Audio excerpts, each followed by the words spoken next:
Welcome to New England Lacrosse Journal's Chasing the Goal podcast, your destination for all things lacrosse. I'm your host, Kyle Devitt. In the studio, Mr. Jack Piatelli. Jack, what's going on, man? How we doing?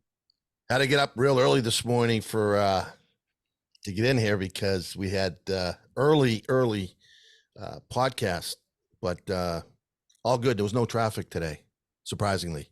Oh, this is the part where we always talk about how bad the traffic is. I know, and I get to laugh because I'm at home. Look, but it's wonderful. How about my things? I'm doing fine. I was expecting a lot of traffic, so rode right in here, and our producer Yaz didn't have any traffic either today, so we came in. We're in a good mood. No traffic, no one throwing the figure at us or anything on the way in, so that was nice. No one trying to run us off the road. But how are you doing with the knee? Yeah, it's bad. We just talked about it. I feel like we talk about it every podcast, and I if we do that for a year, I'm gonna die. So we shouldn't do that. Our listeners might die too. Yeah, they're gonna get sick of my whining, so we're not even gonna do it.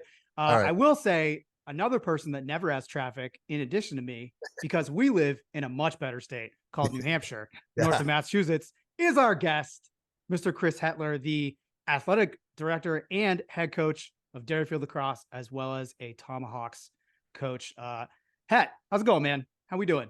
Oh, thanks for having me on, man. Appreciate it. And I couldn't agree with you more, man. New Hampshire, this actually marks the year where I turn over, where I've actually now hit the mark and lived in New Hampshire as long as I lived in upstate New York. So I didn't see that coming when I moved here, but found a home, man. I agree with you. It's a great place to be, and really enjoyed my time here. Coaching at the Derryfield School, which ironically is, I think, legit 2 miles away from where I live. Chris and I were joking. I know that sounds like nothing to everyone that lives like in Boston or like lives in a community where everybody lives close. But if you're 2 miles away in New Hampshire, you might as well be in the next room. Because we measure time and driving distance differently up here. I think half an hour commute. I live out Exeter, Brentwood area. So yeah, I have my coffee in the morning. I'm on the road, but yeah, to me, to a lot of people, that's normal up here, So it's pretty great. But Derryfield, you guys won the championship this past year. Again, what number is that for you guys in Division II? That's our in Division II. That was our fifth championship, 7th overall. So yeah, it was great. It was really good. Another great matchup with Coach Vischer and Portsmouth out there. Came down to the wire, as you know. It was a lot of fun. Loose ball winner. Glad I was on the winner. Yeah. Yeah, it was a game that was a little rough for a while, and then it really picked up towards the end there, and going to double overtime. It was wild. I mean, even seeing the highlights. And I've actually talked to a couple guys.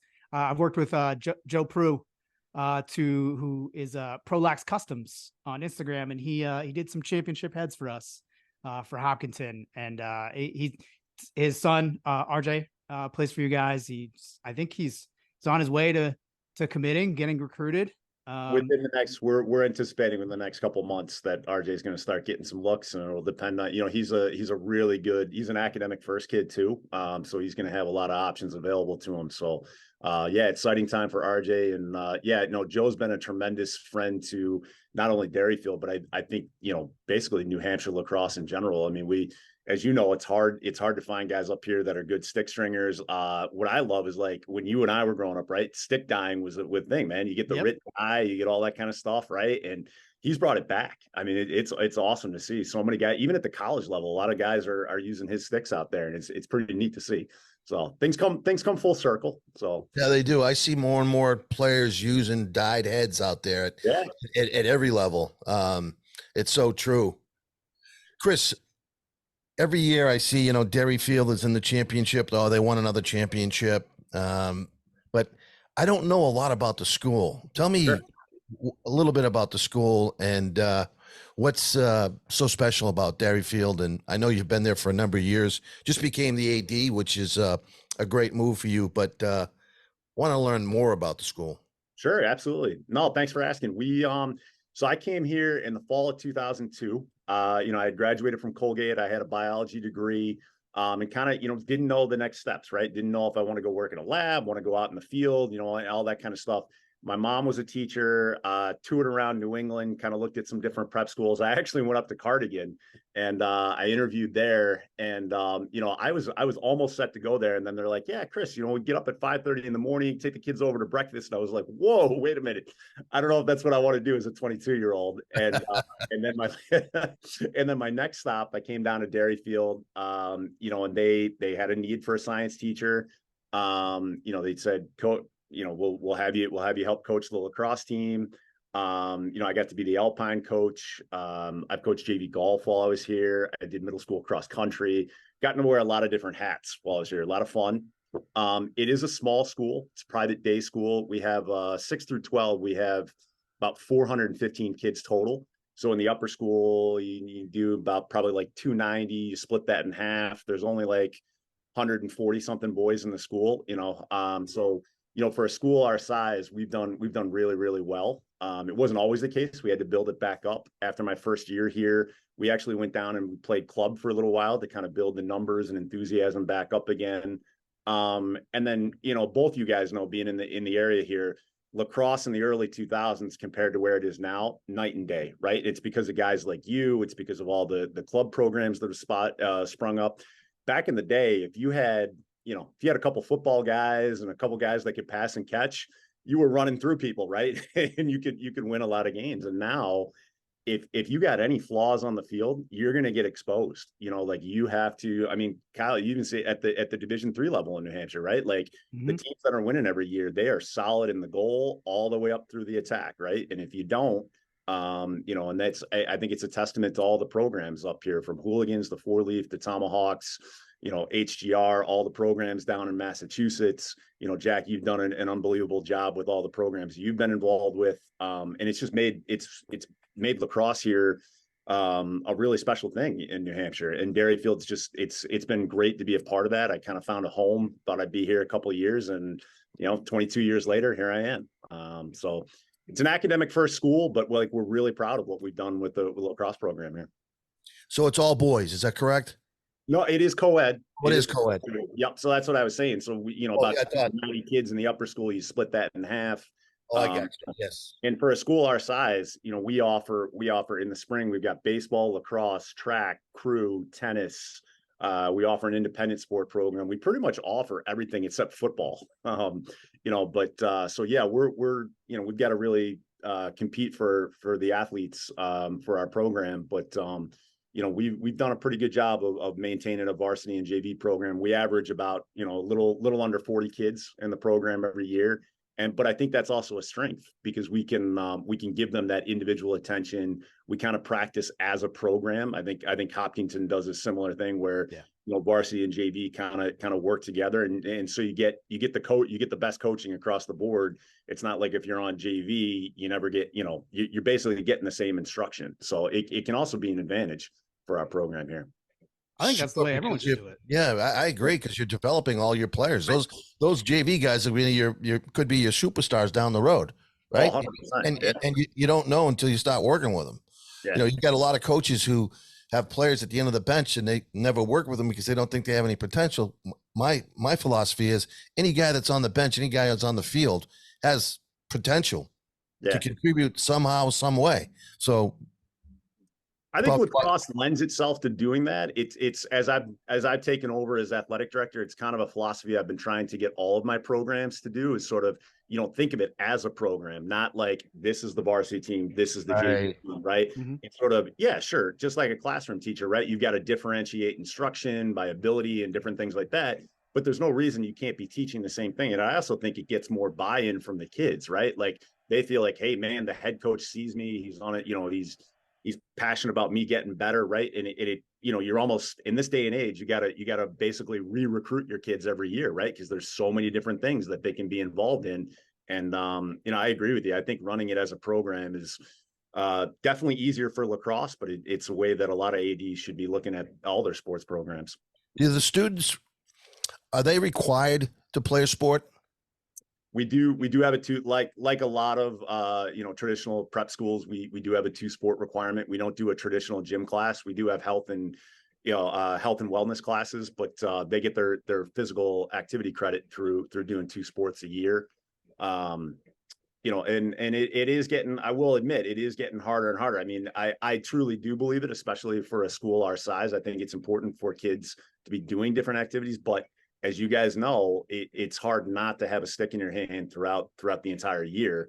But I do like the way, all the club programs have kind of said, look, in the fall, we're kind of going to tailor our programming so that you can play soccer, you can play football. We're not going to make you make a choice where, unfortunately, I'm watching a lot of our soccer players, baseball players, things like that, where they're being they're being forced to kind of make a choice because they're running programming throughout the week, right? Whereas lacrosse has kind of said, hey, we're going to let you guys do your thing. We're going to run our club programming on the weekends. We think it's important. I hope lacrosse doesn't go in that direction because, I think you guys have seen some of my best athletes play soccer. Some of them play basketball, and I hate to see them make that choice. Yeah. I was watching the other day. There was a YouTube video of I have an alert for Hopkinton because I coach there, and there's an interview with the 11-1 soccer team, and I'm like, those are all my guys. It's the bleed and the crossover. If you have a program that encourages that, I think that helps you more than hurts you. I think there are coaches at the school that why aren't you playing baseball this year to a kid? And he's like, oh, lacrosse looks way more fun. You kind of have to make it look attractive and make it look fun. And it is like, that's a big part of, building a program, even through youth. I mean, it's a little harder on your end because you're at a school where that's not exactly easy to do. You have a middle school program though. Yeah. So you can build from there. I think, doing stuff in town and stuff, and getting first looks at those kids and eyeballs and coaching and systems and things like that. I think that goes a long way. I mean, I know I talked to the Bell Hill coach, Sullivan, last season. He was like, we run the same thing with our youth kids as we do in our prep program because we prepare them at a base level, then we expand. I don't know how you do anything differently, right? Like I feel like in New Hampshire too, like you need that connection with your guys. How have you been able to build that over the last, decade or so? Yeah. Well, I think for me, it starts, I was a classroom teacher for 17 years, right? I was a 6th and 8th grade science teacher. So, and even now still, I kind of build it into my daily schedule, right? I go have lunch with the kids every day, right? And it's sort of a prep school thing where like the teachers, we, especially in the middle school, they're all eating lunch. The teachers are in there together. And I go and sit and I get to know the kids. Right. And I kind of the same thing, right? Like, hey man, you ever try lacrosse? Like, it's kind of fun. Right. And then you get the gear out, you show them the gear. We do the gear orders in the fall, right? Those kind of things. But again, just sort of the connections, like you were talking about, you've got to make those connections with the kids early on and then show them you're truly invested. I mean, I don't fault anybody who, none of us get into coaching for the money, right? Like there's a lot of time, there's a lot of things that go into it. But if you're going to run a program, I think you have to have that love for it. You got to like being around kids and wanting to see them succeed and getting the best out of them. And so that, started in the classroom, continue to try and get out to see the kid if they're playing soccer in the fall, if they're running cross country, if they're doing other things. I think that makes a huge difference, right? When you're a coach and you show up, they're like, hey, coach showed up to my meet today. That's pretty cool. Right. And so you kind of have little touch points with them that way throughout the season too. And then kind of like you said, I think the days of just being a lacrosse coach where you show up in March and you're done in June doesn't work anymore. Right. We're doing stuff. I'm staying in touch with my kids throughout the summer. We did a little mini camp in late July for all the new 6th, 7th, and 8th graders, right? Where I told my varsity kids, I'm like, guys, this isn't for you. This is here. You remember when you were younger, right? These are kids that are new coming into the school. Maybe they've never tried it before. We're out there. We got water balloons, right? We're blowing up watermelons. We're doing target practice, right? We went bowling one day. So all these little things that, kind of get kids excited about, coming to Derryfield and then being part of the team is huge in building that. And you grew up in upstate New York, so you were exposed to the game at a very young age. It's a lot different, when going from upstate to New Hampshire was like, a ghost town. It really was. Yeah, it's awful. I despise this analogy. No, it was. I mean, it was though, man. I mean, I know that was right around when you were. We're the same age. I know. I remember. Yeah, but you have but some. It really was. I got here. There was nothing.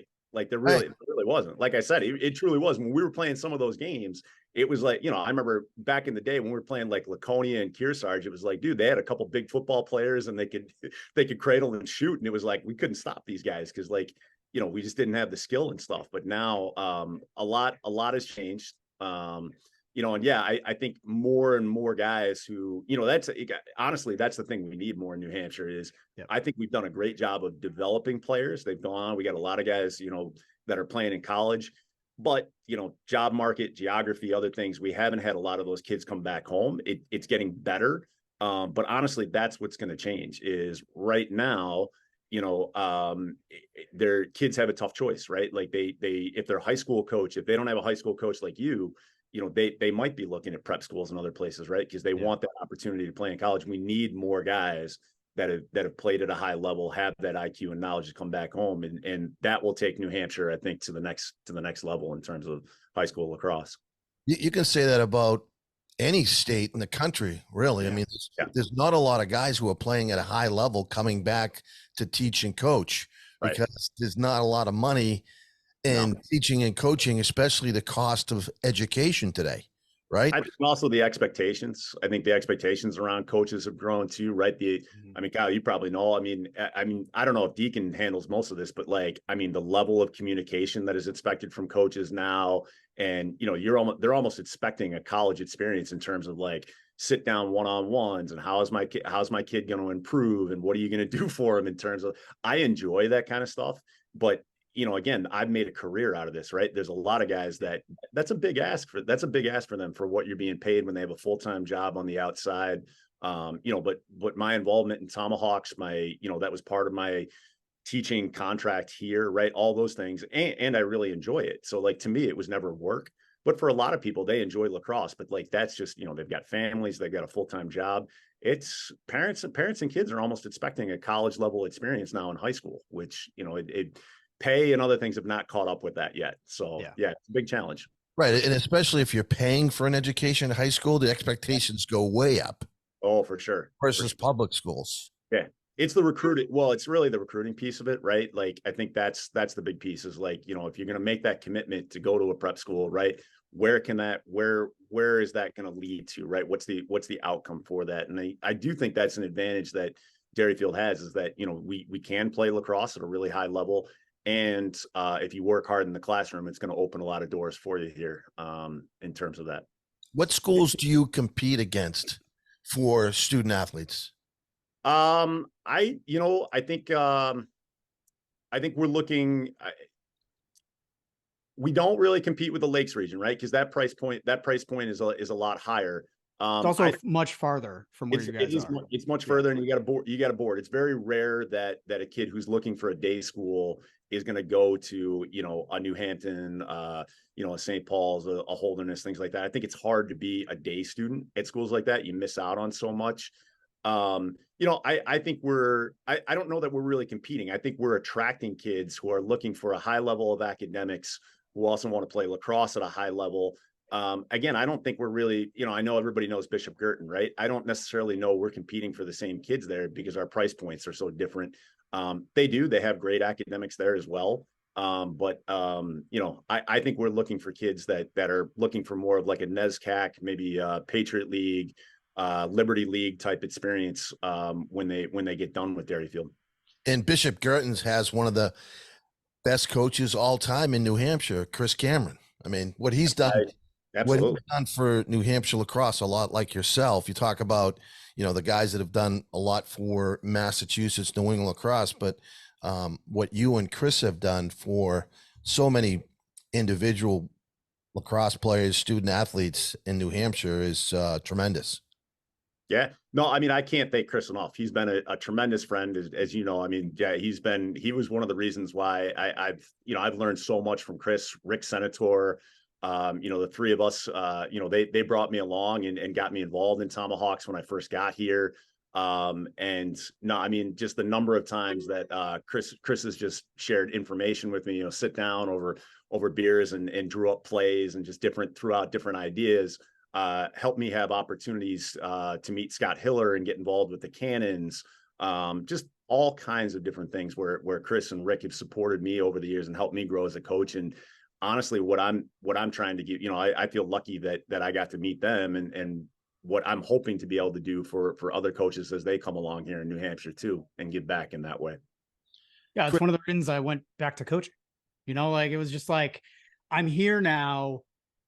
I need to do something. And I think there's a lot of, I was trying to just be an assistant at a bunch of places. And I sent out Chris, the first guy I called, because Chris is New Hampshire. Chris Cameron is, if you're not talking to him about a coaching job in New Hampshire, like you should be, like that's probably first guy you should call. I'm and a lot of ADs reach out to Chris because they know it's hard to find lacrosse coaches, right? And so they know that he's got a Rolodex of alumni and kids working within still within the New Hampshire Tomahawk program that he can give great referrals, and they know that Chris is also not going to beat around the bush, right? Like if it's not a good fit, he's going to tell you. He does the same, and that's why he's so successful with recruiting as well, right? He doesn't BS college coaches, right? Like if a kid's not a good fit, he's not going to try and push a kid to a level that they're not at. And I think that's why Chris and the New Hampshire Tomahawks are so respected, is that Chris has consistently placed kids in really, really high levels at the right fit. Yeah, I sent my resume out. Sorry to interrupt. But not only high levels, but right locations, right? Yes. Whether it's Division 1, 2, or 3. Yep. Yeah, I mean, he did that for me, and I'm just I remember sending out my resume. He's like, just send your resume. Someone will hire you. And I was like, yeah, but like who? Who's looking? Because I didn't know where to look. And he's like, where you live again? Hooks it. Yeah. All right. These teams. And I sent it out to a bunch of people, and I had ADs come back and be like, we're not looking for the head coach. And I was like, I know. They're like, this pays nothing. Why do you want this? And it's like, oh no, I have to. Yeah. Like that sort of like need to do it, I think is something that we were talking about earlier. Like you have to have that to be here and do that, because like we were talking about earlier, the geography of New Hampshire is, maybe people don't know if you don't live here. Most people live in the South, and then it's kind of central. And then once you go past central, it's like towns are 20 minutes away from each other. It's not easy. You're lucky if I'm only traveling 20 minutes to lacrosse game. I gotta tell you, one of the best moves for me, going up from Division 3 to Division 2. We don't have to make that trip to Monadnock anymore. I really, really appreciate that. Although we do occasionally have to go to Kennett now up in North Conway. Being a lacrosse coach in New Hampshire is tough. You're traveling no regional scheduling around here. It's going to Meredith on a Tuesday night is not fun. Yeah. We do that every year apparently. Hey, it's Bobby Moran, Director of Athletics at Thayer Academy. You know what? Experience matters, and Thayer Academy's professional coaching staff understands how to work with each student athlete to help them succeed. Our coaches and faculty are committed to ensuring both 5th to 12th graders feel known, connected, and prepared. This is Thayer's secret sauce, nurturing each student to reach their full potential. Here, success is truly a team sport. Are you ready for your child to take the next step? See what Thayer has to offer at thayer.org. That's THAYER.org.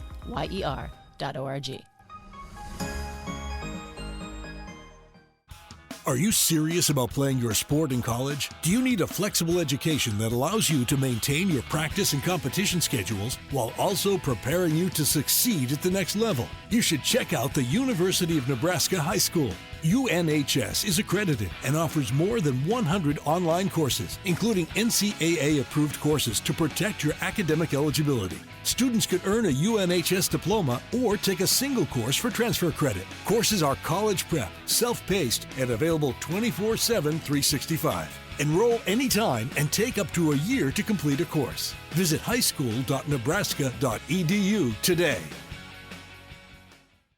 Later this month, former Cornell University All-American and current Albany Firewolves star John Piatelli will be hosting a boys lacrosse clinic at Sports World in East Windsor, Connecticut on the morning of October 28th. This skills clinic will focus on high repetition drills to make you a better threat on the field.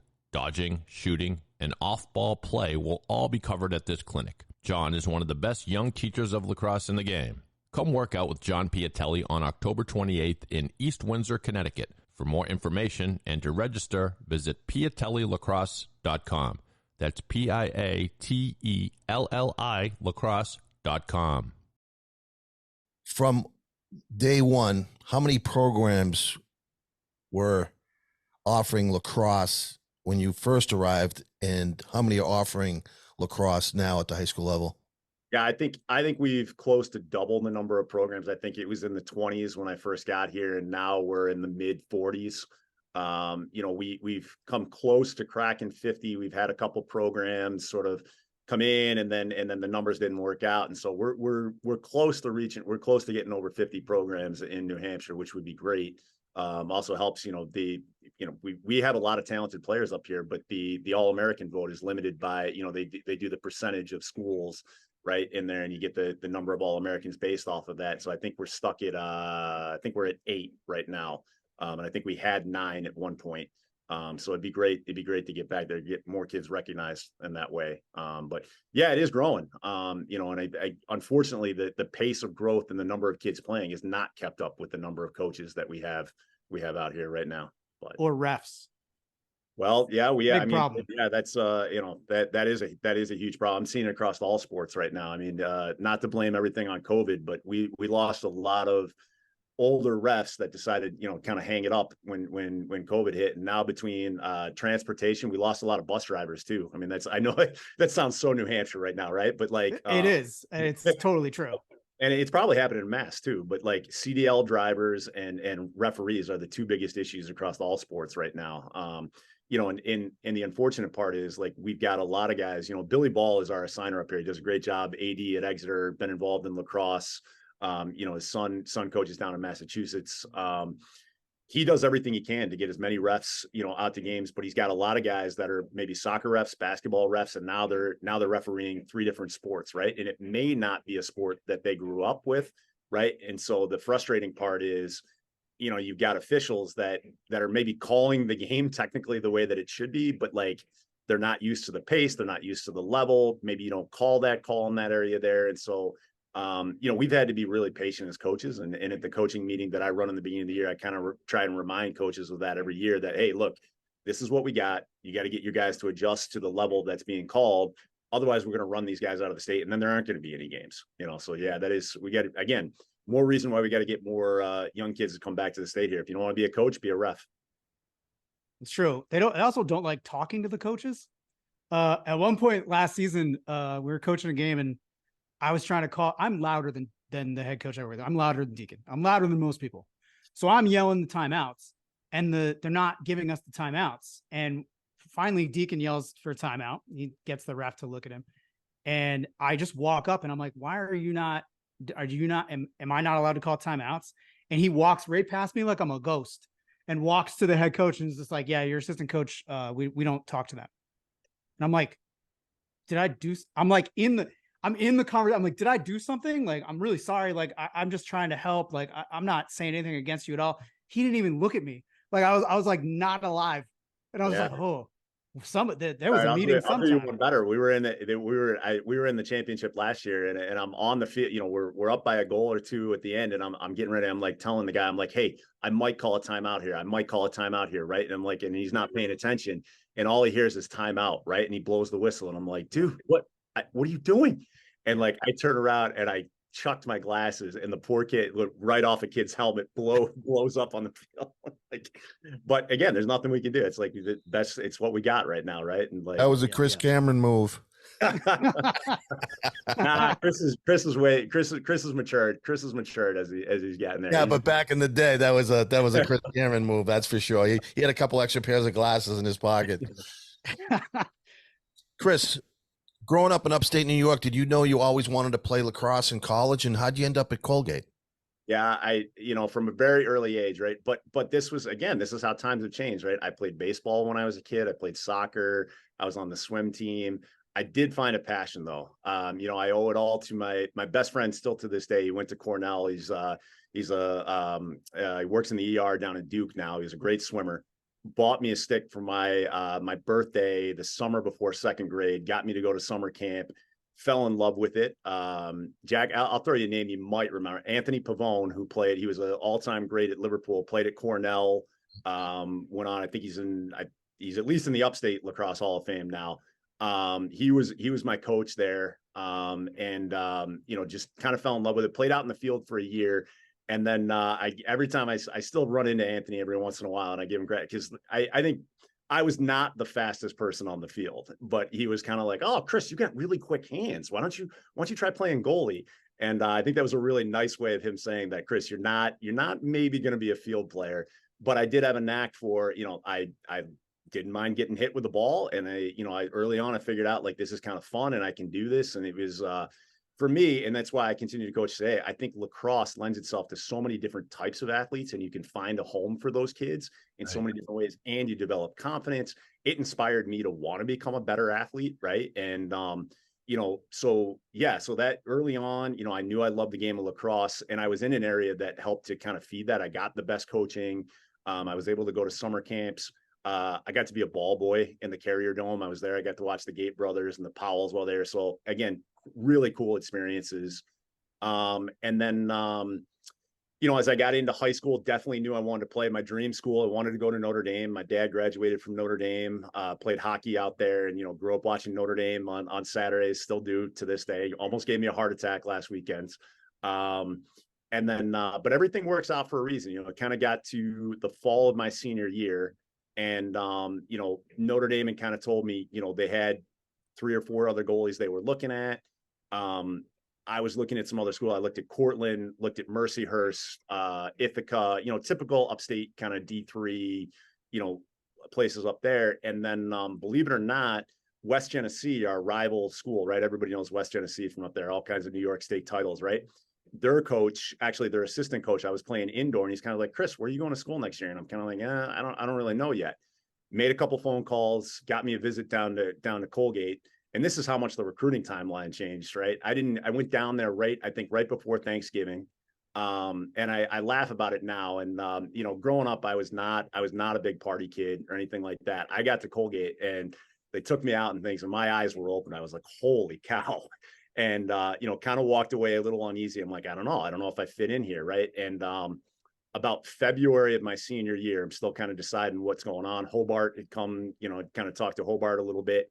And my grandfather sat me down at the kitchen table. He's like, "Look, Chris, Colgate's an amazing school. You're going to find your people. You really should think about taking advantage of this opportunity."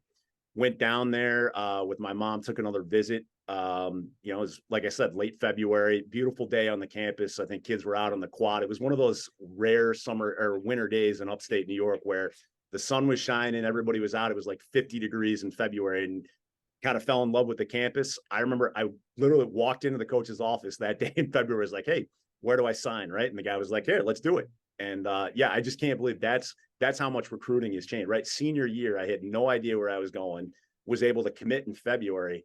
And then the spring, like April of my senior year, Notre Dame and Hobart still called me at that point. How does that never happens now? Like, you would never find that timeline. Right. And so, but things worked out great. I mean, it was a wonderful experience for 4 years there.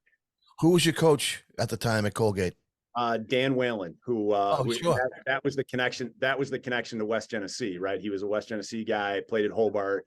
And so, the West Genesee assistant coach called him up, said, "Hey, you really need to take a look at this guy." He was there. And George Harris, who went on, he coached at Wittenberg. He was at Harvard. Had a couple, it was at Cornell. Now he's coaching down in Florida. He was a Liverpool grad. And again, so look, that's what I love about lacrosse, small world, right? Like all these, today I go anywhere and I can still meet people that I have connections with. Dan was great. And loved having those guys as my coaches over the years there. So. I mean, I'm wearing a Scotland lacrosse hat. Do you know why? That was when I was going to say something. I saw that. I really, why, right? Appreciate that. I'm assuming you're doing it, Matty Bags. Yeah. We're boys. It's funny because like Chris and I run in the same circle, but not really. Like it's like a weird. New Hampshire's weird because like everybody knows obviously we know who each other are, but our like friend bases. Kyle, can I interrupt real quick? Yeah, go ahead. Who runs in your space? Does anyone run in your space? Well, I'm not running anywhere right now. Yeah, that's true. So it's all good. No, I do think it's interesting, right? Like there's been pickup, and like I've seen you pick up for 20 years. And I'll just like show up and be like, oh, what's up? And be like, what's up? I think the But first time I remember we were still doing the what was the one out in Western summer. Mass. Yeah, well, yeah, what was that? The Matty Domain tournament? Matty Domain, yeah. Yep, we did that one for a long time. And then I was thinking of the one during the summer that used to benefit Metro Lacrosse, the one out on the seacoast there. What was that called? Yeah, they don't do it anymore, right? No, it was at Jed Raymond's farm out there. Yeah. Trying to remember that. But yeah, I remember, we used to play against each other there. You know who started that tournament at Jed Raymond's farm? Were you involved in that? I started that with Steve Shear. That was a great tournament. Yep. And one year it poured and it poured. We couldn't get on the fields. We had to cancel the tournament. And I got an ankle that's still never fully healed from a rolled ankle on that polo ground a couple of times there. That thing, wow. that was a fun tournament though. Yeah, it was. It was a great tournament. And then we said we can't go through this again. I was on a team that tournament, and we had no unis. So we went to TJ Maxx and we bought knockoff Michael Jordan jerseys. Is that right? We all wore Michael Jordan jerseys. That's great. And we were not that great. We played the Mega Men, and they you were probably on the team. Sorry. Yeah, you were on that team, right? Like I remember playing in that game, and the guy who runs it, I can't remember his name off the top of my head. Barant. Basmagian. Yeah. He looks at me as I run past the bench. He's like, "Who are you?" And I was like, I'm just playing on the team. It was like half Emerson kids. I was coaching Emerson at the time. And he's just like, "I don't know who you are." He's like yelling at me. I'm like, "Okay, man. Sorry. Sorry. You're beating us 20-2. Like you probably don't remember, but you turned to me at one point and you go, "Hey, nice Cannons helmet. Where'd you get that? eBay?" Yeah, but that's because I knew who you were.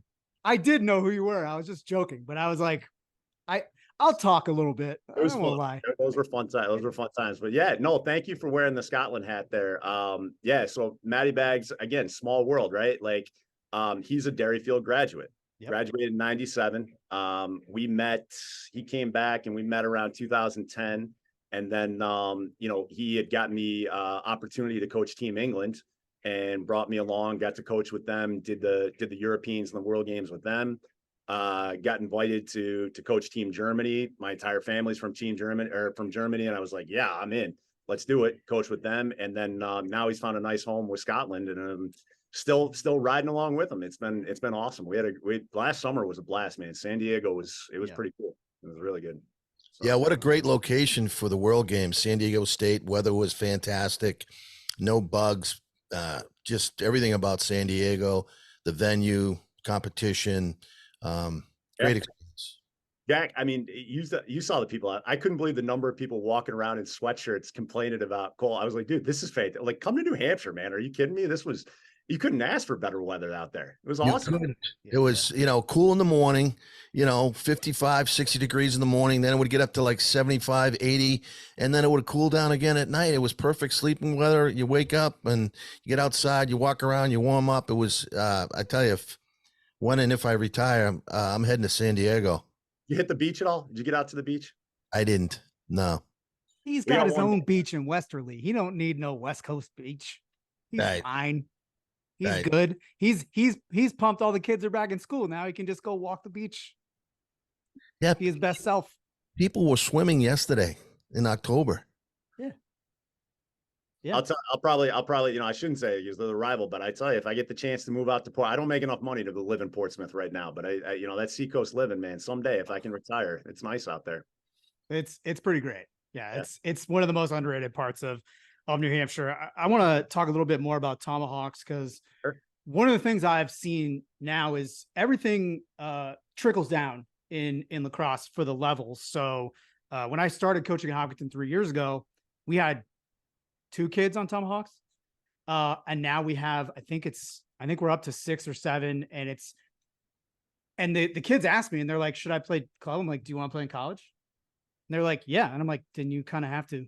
And they're like, "Oh, really?" And I was like, "Well, you don't have to. You could go to showcases. You could do that. It's a little less money to do that. But in terms of if you didn't have me as your coach with connections, like you got to do it. Like it's a part of your development, and the way that all the club teams in New Hampshire and even Massachusetts are catering to these kids that are 2-3 sport athletes is helping. I think, there's still a couple places where that's not going on, but I do know that in New Hampshire it is. And it has kind of become ubiquitous to play club lacrosse and be recruited at the college level. I think, we have a commit list on lacjournal.com, and going through the commit list, we have the club team next to it. I don't remember the last time we had a list and there wasn't a kid with a club team.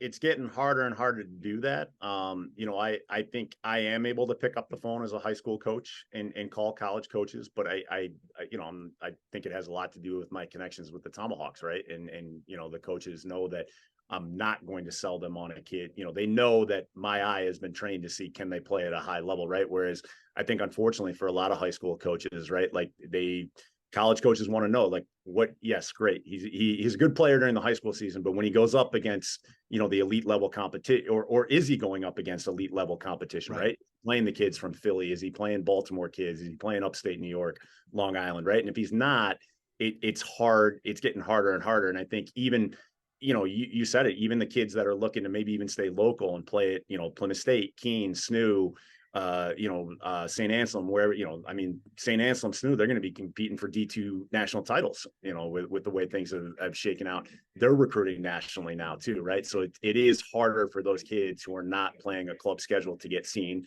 Not impossible, but it is getting much harder and harder. Yeah. Chris, talk a little bit about the coaches you had at the youth level, high school level, that were influential in you as a player and becoming a coach. Yeah, no, I mean, Jack, it's great you asked that question. I think, what I try and tell all of my coaches here is, like, think back to when you were growing up, right? And what are the things that you took away that were great from your coaches? And then what are the things that, like, you think back on now and you're like, oh yeah, that did not help me, right? And throw those things away and take the good things from those other coaches and try and incorporate that into your style, right? I also tell my coaches, right, you sort of need to think of yourself as a classroom teacher, right? How do you find, like, the one size fits all model, the day of, like, hey, do this because I said so? That doesn't work anymore, right? You've got to find what inspires each kid, what's going to get them to play their best. I mean, I guess you don't have to do that, but, like, if you want to build a program, I think that's what you got to do. You got to find that one spark that's going to motivate those kids to get them, right? Going back to building that connection, right? And for me, I had a guy, Dan Spillett, who, again, it's funny how, like, everything goes back to West Genesee, right? He was a West Genesee grad who then his son, Brandon, played at Liverpool. Brandon went on, he had a great career at Lemoyne, played for Rochester in the MLL for a little while, I think he played somewhere indoors as well. Dan was a tremendous influence on my life. He was the guy who kind of first saw that spark in me and took an interest in me and said, hey, you know what, maybe this kid isn't the best athlete right now, right? But, like, inspired me to want to do more, right? And that's what I try, especially with kids at Derryfield, right? I'm still recruiting kids out of the hallway that maybe have never picked up a stick before, or, don't consider themselves a competitive athlete, right? And I try and find a way to get them motivated to do that. And again, I owe a lot to Dan. Dan, passed away way too early from cancer. And every year at our banquet, I keep a remembrance alive. He had a sort of benediction before all of our meals at Liverpool, and I can keep that tradition alive today because of that. So, thanks for asking that question, Jack. I think everybody has some story like that of an adult or a coach who took interest in them when they were younger and inspired them to be better, right? Anthony Pavone was another one that kind of did that for me as well there. It's interesting. I played football, hockey, and lacrosse in high school, and my football coach was a yeller and screamer. I don't even know if he knew my name. There was no communication. It was like line up, block, tackle, get your ass kicked, Different time. It was a different time then. Yeah. But the thing that me as a coach, I always wanted to be the coach that I never had. Yeah. So, like, and I always said, my dad died a young man, so I always wanted to be the dad that I never had. And one of the things I learned from my lacrosse coach was communication. He was a great communicator. Never played lacrosse, played basketball at UNC, was a wonderful guy, but he put his arm around me and say, "Hey, Jack, you're a good player, but you know what? You can do better. You can do better. I believe in you and this and that, instead of yelling and screaming, what are you making that pass for? What are you doing that for? And this and that and the other thing." And I really learned a lot from him and how important communication is. And your communication with every single player is different, to your point.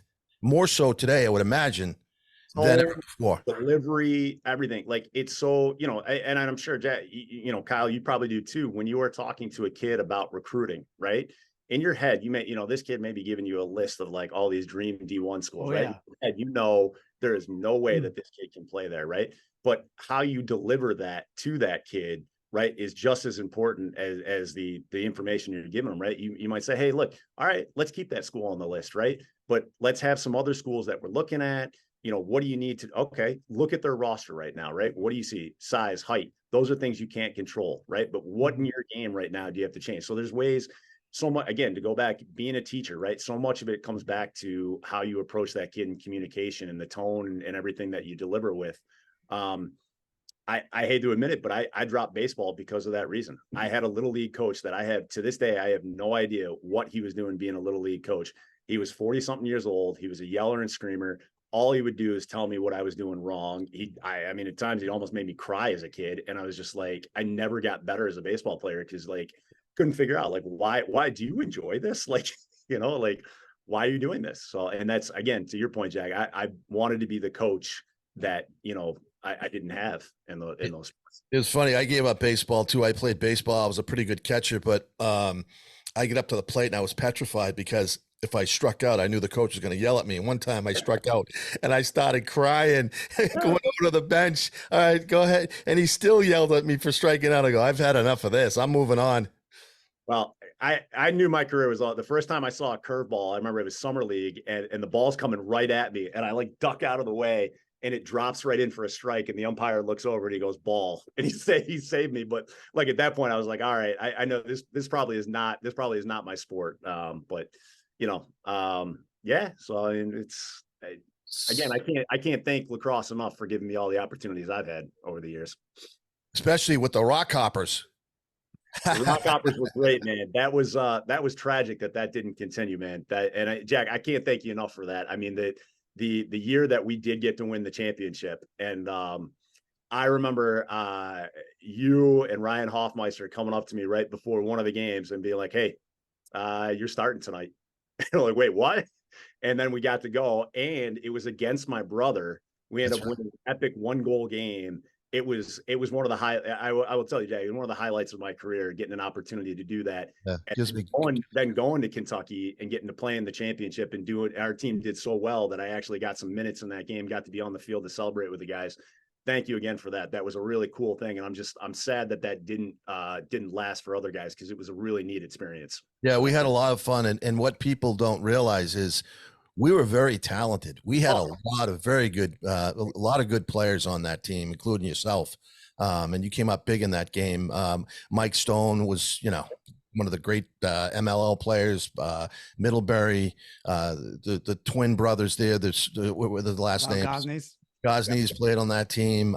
They were, Lehigh, fantastic players, and just a great group of guys and wonderful experience for sure. We were drawing a pretty good home crowd too. Like there were pretty good crowds showing up to those games, Yeah. Needed a little more time, but I didn't. The one thing I didn't like about the Rock Hoppers, I had to put on a coat and tie for the games. It's tough to coach in a coat and tie, I'll tell you. I think one of the most underrated parts of, getting kids from other sports to try lacrosse is when they actually pan out and they're surprised. And you are also surprised, but you can't be surprised. You have to be like, oh yeah, no, I knew. I think that's one of the best feelings ever is just recruiting a kid that was just like, yeah, I don't know, I want to try it. I'm like, you're gonna love it. Let's go. I mean, all the other, I'm notorious. If I get to that we have practice in the gym in Hopkinton, if I'm there early and the track team is there, he moves the track team so I won't talk to the track kids. He doesn't want it. Like no one wants to lose kids to the lacrosse team. And we had a ton of kids defect. our goalie last year never played lacrosse, second team All-State. Like it's one of the best. I couldn't believe it. Like I looked at the team. I was like, they don't know, and that's not, has nothing to do with us. It's them. And I think that's kind of one of the things that makes you successful and well-respected as a coach anywhere is development. And I know that that's, something that you guys specialize in. You have amazing assistants that have come through your program in and out. I know a bunch of them. There's a standard there that has to be held. And that's one of the reasons you guys keep getting back to championships. I think like having that standard and making it, making it fun. I know it sounds dumb. People are listening to that and they're just like, no one can. Yeah, whatever. Okay. I'm like, we feed them the vegetables early. We're doing the vegetable drills early. And then we have West Jenny. Then we have, sevens. Then we have, like the fun stuff comes at the end. And I think that's kind of one of the ways that you can help build a program is make it fun. Yes. Like make everything fun, and you're going to have so much more success than the coach that knows all this stuff, but all he does is scream and run triangles on offense and runs a crease slide. A lot of coaches in New Hampshire are like that. And I got to tell you, as a coach, like zero arrogance in this statement, those are the guys that are the easiest to beat because they run one thing and they don't change. Like you have to be adaptable and your team has to like playing for you to have success. And I think that carries everywhere. I know it's a very small scale in New Hampshire, the smallest of scales, some might say, but I do think that's the one thing I've learned in the last 3 years. Like that's the most important thing. It's like, make it fun, have a plan, and have a plan B and a C. And you're like so ahead of the game. If you don't have that, you're not ready to coach at the high school level anywhere, in my opinion. I think that's one of the adaptability and ability to inspire kids to want to be better is the most important trait you can have, as a coach at any level. Yeah. Chris, I have one more question for you before we go. What recommendations would you make, one or two recommendations to a high school player going through the recruiting process? Because you have a lot of experience with the Tomahawks and Derryfield. What would you say to those athletes today? Well, the first thing I tell all my kids when they're younger is right in that moment, whether it's middle school, whether it's early on, freshman, sophomore year, the best thing they can be doing is improving their athleticism, right? Getting in the gym, working on their foot speed, all those things, right? College coaches always say, hey, I want multi-sport athletes. What they really mean is they want really good athletes, right? They want you to have the ability to play multiple sports. A lot of parents get caught up in that. They're like, oh yeah, I want my kid playing soccer and basketball and lacrosse. That's going to make them more recruitable.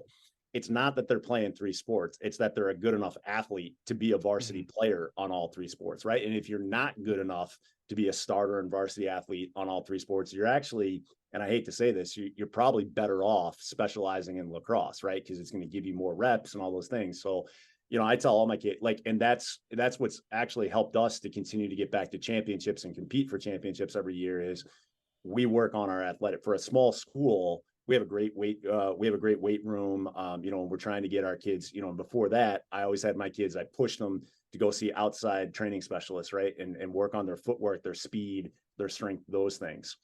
And then in other advice, you can never do enough in the classroom, right? The more high level classes you take, the more you achieve in the classroom, the easier it's going to be for me to pick up that phone call and make calls to coaches, right? You're so many more doors are open. So those are things that you have control over. And then in that point, the other thing I tell them is start to do your homework. There's nothing worse than when a kid comes to me and say, hey, I want to play in college. And then I sit there and say, do you want a small school? Do you want a big school? Do you want to be rural? Do you want to stay in New England? Do you want to be, and the kid has no idea, right? So if you're going to pay all that money to do travel programs, right, take advantage of that. When you're in those tournaments, when you're going to Delaware, when you're going to Philly, when you're going to Baltimore places, check out some campuses while you're there. See if it feels like home, right? Maybe you're not going to be there, but you're like, yeah, that I like the way that campus felt, right? And that gives you a better idea, right? And then, I will admit, I had no clue what I wanted to do going into Colgate, right? And so if they can have some sort of clue, like, hey, I'm more of a math science guy, or I'm thinking I might be a history poli-sci person, right? That can help too. Or if you really don't know, hey, that's great. We'll start looking at liberal arts schools, right? I don't know in this day and age of $80,000 tuitions that you can afford to do that, but like, you know, still there's plenty of good schools out there. I don't know. Those would be, I mean, Jack, Kyle, you guys got anything different that you tell kids? You do it. No, I think the academic piece is so important because it just separates yourself from so many other players. You know, if you're, you know, a great lacrosse player, doesn't mean you can get into Virginia or Hopkins or an Ivy League or an SCAC or, you know, it just, it divides you from the rest of the competition. I really, truly believe that. We're still a small sport, but especially with the way it's grown, you know, there's kids coming from the West Coast down south, all over. So like from when we all grew up, there's way more kids playing now, right? There's way more competition. I mean, Kyle, you were saying your kids on your team, right, that aren't playing time. They're like, oh, do I have to play club? Kind of, because like the competition is growing. There's so few spots. D3 has grown, but you know, at the D1, D2 level, it hasn't kept pace in college. You know, hopefully we do get some more opportunities. Well, if you're a college coach today, you there's no such thing as taking a chance on a kid, really. Yeah. So if he's a good academic kid, yeah, you'll take a chance on him because there's not going to be problems. He's going to do well, you know, and he'll fill a roster spot, right? If a kid isn't good in the classroom, then you take a chance on him. You know, the guy today, he might lose his job if he has 4 or 5 of those guys. Right. So anyways.